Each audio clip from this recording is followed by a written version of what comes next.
Continuando então, pessoal, a gente vai ver agora salmos imprecatórios, né, que são os salmos aonde o salmista ele deseja que Deus ele se vingue dos seus inimigos, né? A vingança ela pertence a Deus. A gente lê alguns desses salmos e a gente pode ficar um pouco horrorizado. Nossa, o salmista desejando o mal, né, para os seus inimigos. A maioria dos salmos imprecatórios, eles são de autoria do rei Davi.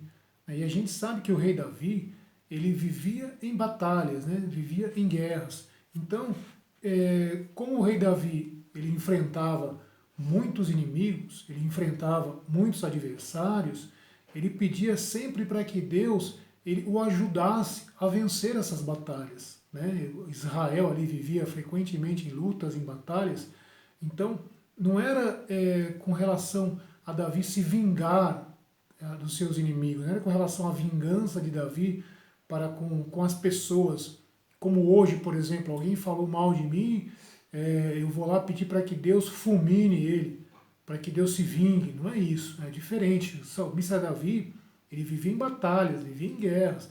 A gente tem que entender o contexto de quando Davi escreveu isso aqui. Ele se defendia desses inimigos e pedia para que Deus o ajudasse. Esses inimigos de Israel, eles estavam frequentemente tentando invadir Israel, frequentemente tentando destruir a nação de Israel e a nação de Judá, principalmente os filisteus, né, que eram um povo contemporâneo aqui de Davi, os filisteus que eram que tinham soldados armados, né, soldados poderosos, né, inclusive gigantes, né, como o próprio Davi enfrentou e derrotou, né, o gigante Golias. Então, os filisteus eram os principais inimigos do rei Davi e eram inimigos poderosos. Se não fosse Deus ali ajudar, se não fosse Deus ali estar na vida do rei Davi, o povo seria destruído. O povo não teria condições de enfrentar esses inimigos.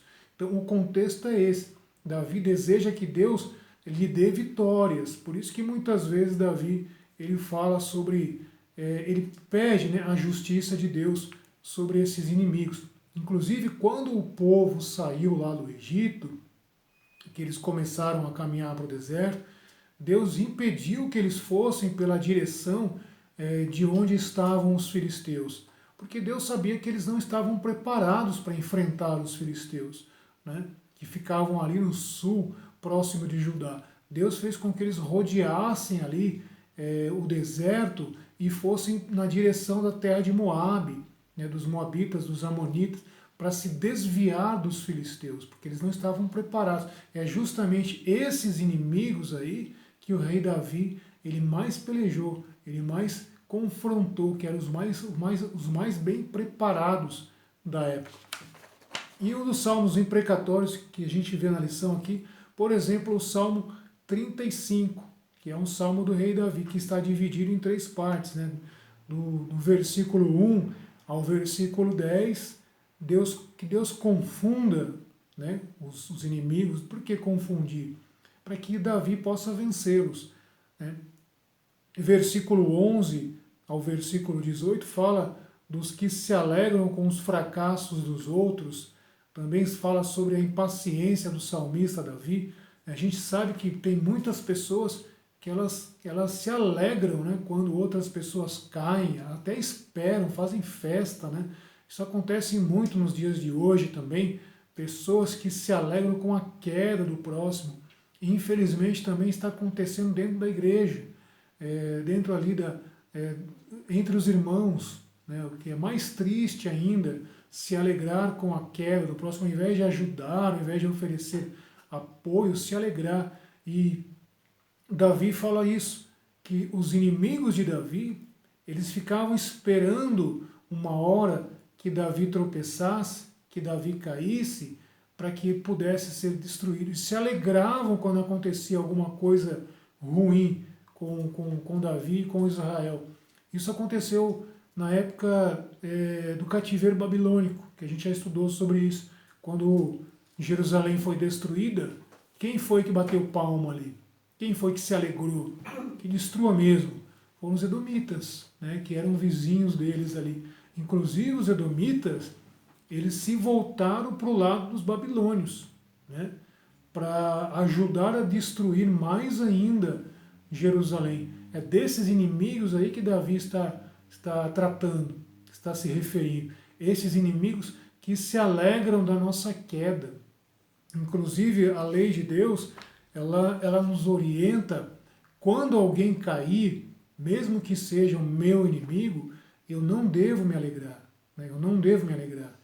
Eu devo temer ao Senhor. Por quê? Porque Ele pode se levantar. Se eu me alegro que o meu inimigo caiu, Ele pode se levantar. Deus pode mudar a situação. Por quê? Porque eu me alegrei e Ele pode voltar a se levantar. Então, quando o nosso inimigo, mesmo se o nosso inimigo ele cair, aquela pessoa que não gosta da gente, um vizinho, um colega, né, um colega de faculdade, de trabalho, né, aquele que fica nos perturbando, um dia ele vai cair, um dia Deus vai tirar ele da nossa vida, mas quando isso acontecer, nós não devemos nos alegrar com a queda dele. Devemos nos alegrar com Deus, porque Deus é misericordioso, mas não nos alegrar com a queda das pessoas. E Davi estava dizendo aqui que os seus inimigos se alegravam, né, com sua queda, com seus fracassos. Né? Tem pessoas que se alegram com o nosso fracasso. Né? Parentes, né? Isso acontece também entre parentes. É muito comum, né? Parece que é ciúme ou é inveja. Muitas vezes os parentes eles esperam, né, a nossa queda, e quando isso acontece, aí nos liga, a pessoa nunca nos liga, né? Nunca liga pra gente, pra nada. Quando acontece alguma coisa ruim com a gente, aí a pessoa vai e liga, nossa, eu fiquei sabendo que aconteceu isso com você, você tá bem, né? Aquela pessoa bem falsa, né? Exatamente o que o rei Davi está dizendo aqui, no capítulo 31, vamos dar uma olhadinha lá no Salmo 35, Salmos 35. Prece de um justo perseguido. Esse é o título da minha Bíblia. De Davi. Senhor, acusa meus adversários. Combate os que me combatem. Tá vendo? Davi estava pedindo para que Deus ajudasse ele na peleja, na batalha. Toma a armadura e o escudo e levanta-te em meu socorro. Maneja a espada e o machado contra meus perseguidores. Davi não estava querendo vingança contra pessoas que fizeram fofoca ou pessoas que fizeram alguma coisinha ali. Não era mimimi do salmista. Não, ele estava falando sobre pessoas que estavam querendo matá-lo, inclusive. Maneja a espada. Dize a mim, eu sou tua salvação. Eu sou tua salvação. Olha só, verso 3. Fiquem envergonhados e arruinados os que buscam tirar minha vida. Então era coisa séria. Voltem-se para trás e sejam confundidos os que planejam mal contra mim. Sejam como palha ao vento, quando o anjo do Senhor os empurrar. Que seu caminho seja escuro e deslizante, quando o anjo do Senhor os perseguir. Por que escuro e deslizante?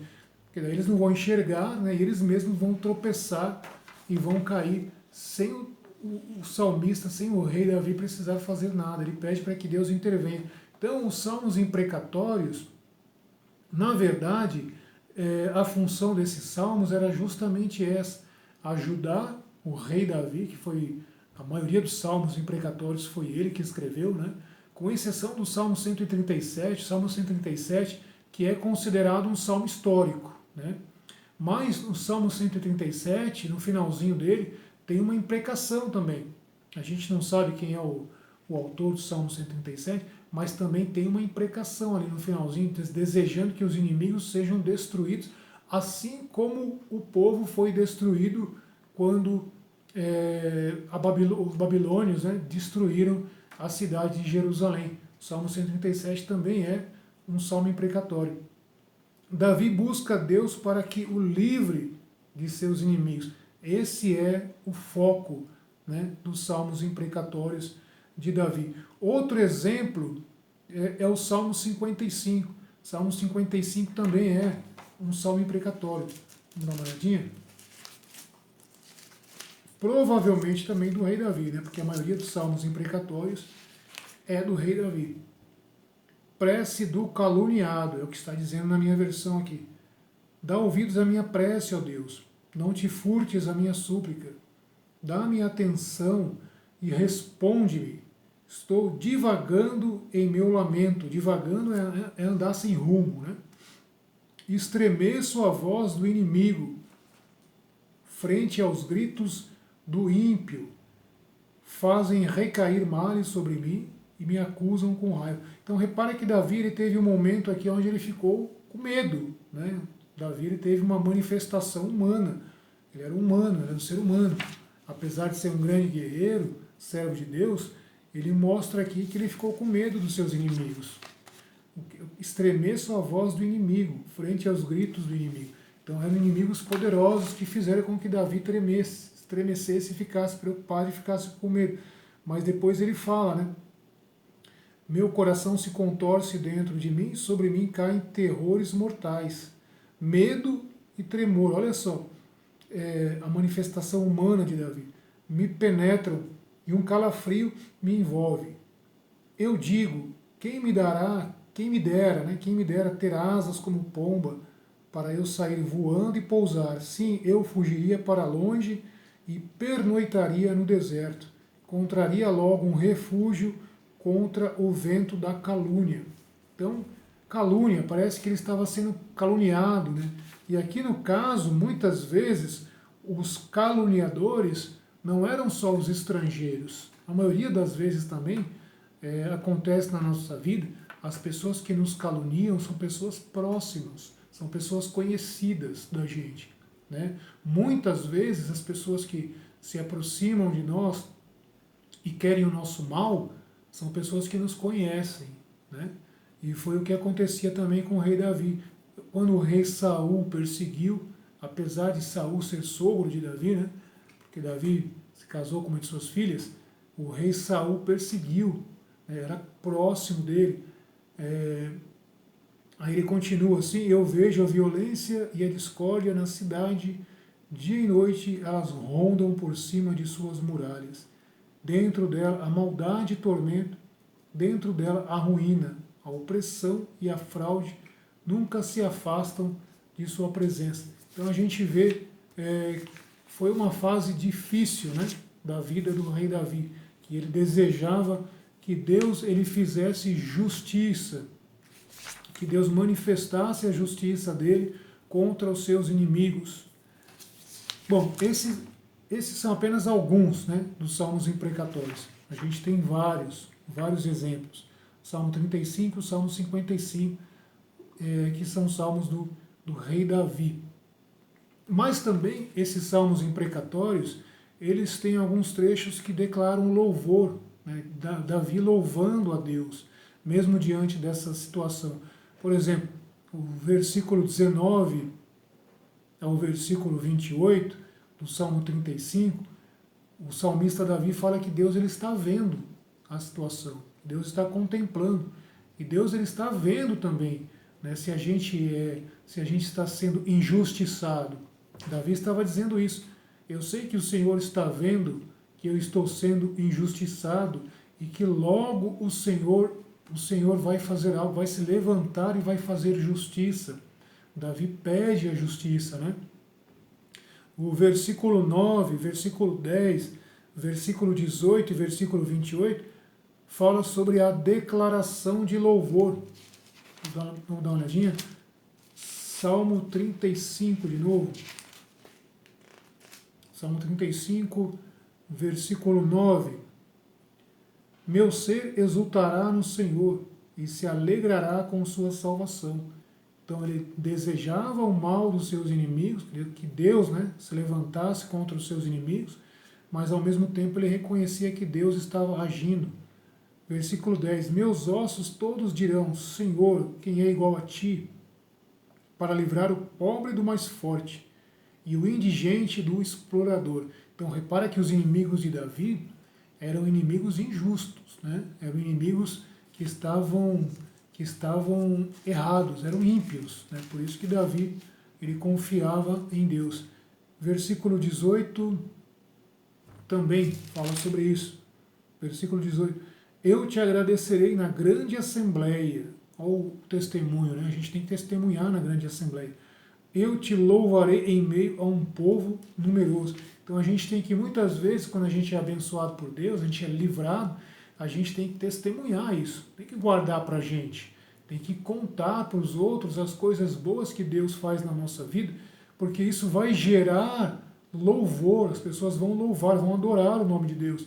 Isso vai gerar ações de graças, né? E o nome de Deus será louvado. Essa que é a função do testemunho, atrair louvor para Deus.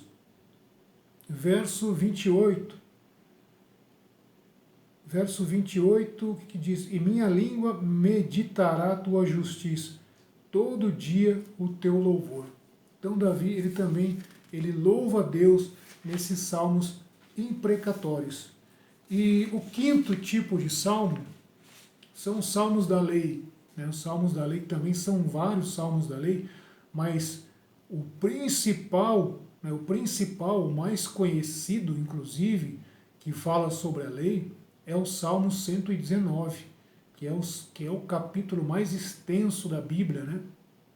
Tem 176 versículos, 22 partes, cada parte tem 8 versículos, dá 176 versículos, que é um salmo acróstico também, né? Tem um alfabeto, né? Essas 22 partes, né? Porque o alfabeto hebraico eram 22 letras, então essas 22 partes desses 8 versículos, né? Sempre tem o alfabeto ali mostrando que é um salmo acróstico, né? Era um recurso poético que utilizavam para memorizar, para fazer com que os leitores eles memorizassem, né, o assunto do texto. Isso acontece com outros salmos também, que são acrósticos. O Salmo 9, o Salmo 25, o Salmo 34 são acrósticos, que aparece ali as letras hebraicas, né, no começo do salmo. E é um salmo maravilhoso. Né? O Salmo 119 cabe aí um estudo à parte, né? Porque é um salmo maravilhoso, que fala sobre a lei de Deus.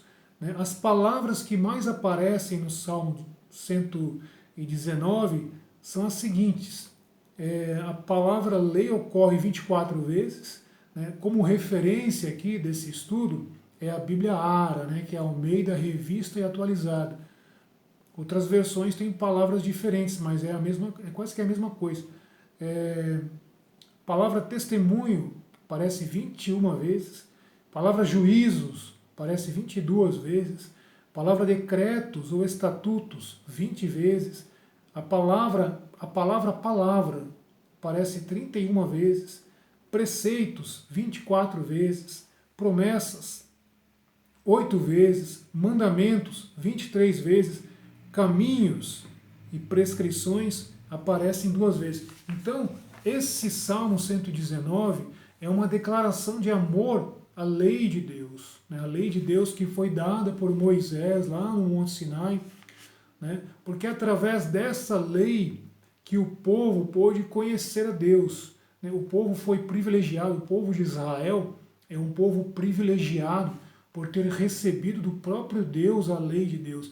Deus estava mostrando para o povo como que eles deveriam, o que eles deveriam fazer para agradar a Deus. Qual era a condição para ser aceito por Deus. Claro que eles foram reprovados, né, porque não tem como o ser humano agradar a Deus. Isso é impossível. O ser humano não tem condições de guardar a lei de Deus. Foi para isso que Jesus veio, para ele mesmo guardar essa lei. Mas aqui o salmista ele faz uma declaração de amor. Todo o Salmo 119, com exceção de 5 versículos, que é o versículo 84, o versículo 90, o versículo 121, o versículo 122 e o versículo 135. Com exceção desses 5 versículos, todos os outros versículos, e você pode ler aí, fala sobre testemunho, preceito, estatuto, mandamento, promessa, palavra, norma e caminho. Todos os versículos, com exceção destes, têm alguma dessas palavras aí. Ou seja, é um resumo da lei, né? O amor do salmista para com a lei de Deus. Essa é a função do Salmo 119, né?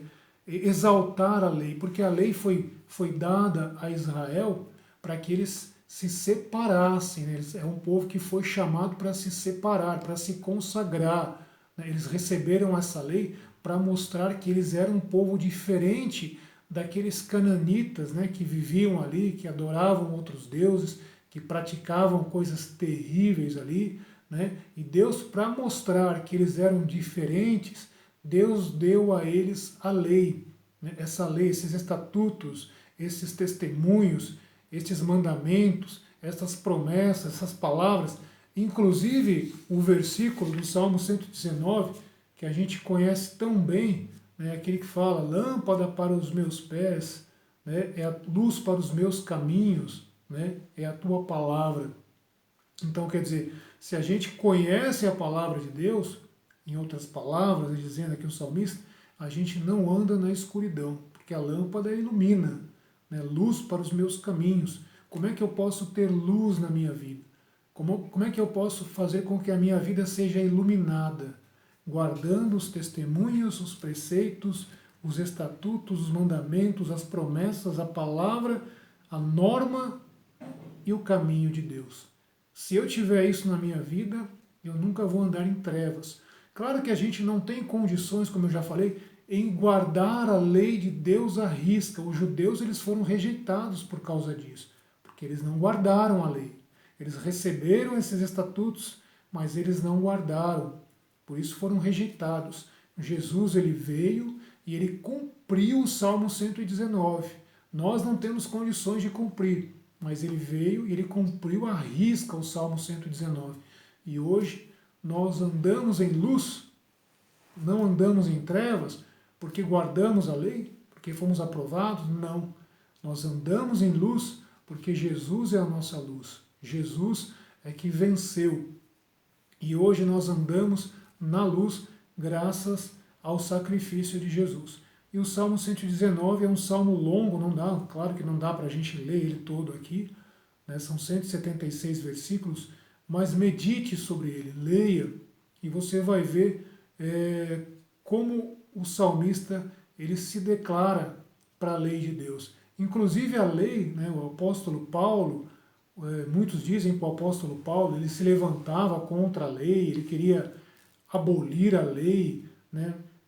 Na verdade, pelo contrário, ele diz que a lei é boa, né? Mas através da lei, eu descobri quão pecador eu sou, como eu estou longe de Deus, né? Como eu estou distante de Deus.